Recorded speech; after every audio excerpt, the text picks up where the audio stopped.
अहो वस्तूंचा वापर करायचा असतो आणि माणसांच्यावर प्रेम करायचं असतं. आमचं होतं उलट. आम्ही माणसांचा वापर करतो आणि वस्तूंच्यावर प्रेम करायला लागलो. कुठं निघालो आम्ही? आजची वेळ आहे ना. कुणासाठी करताय? कुणासाठी आला इथं?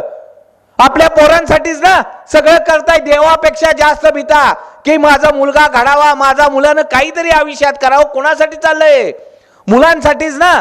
सगळे एक पै गोळा करता. एवढं मोठं सगळं करून असं निघून जाल, एका मिनिटात सगळी इस्टेट त्या पोराच्या नावावर करून जाता. मग जर त्या पोराला आम्ही योग्य वेळेत योग्य संस्कार द्यायला कमी पडलो आणि जर उद्या पोरं बिघडली बरकटली तर दोष कुणाचा?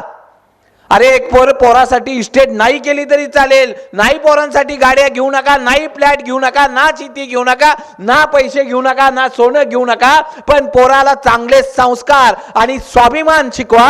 ती पोरग शून्यातनं देखील विश्व निर्माण करेल. नाहीतर कोट्यावधी रुपये जरी गोळा करून ठेवले ना आणि संस्कार द्यायला कमी पडला, ती पोरग त्या कोट्यावधी रुपयांचं देखील शून्य केल्याशिवाय राहणार नाही.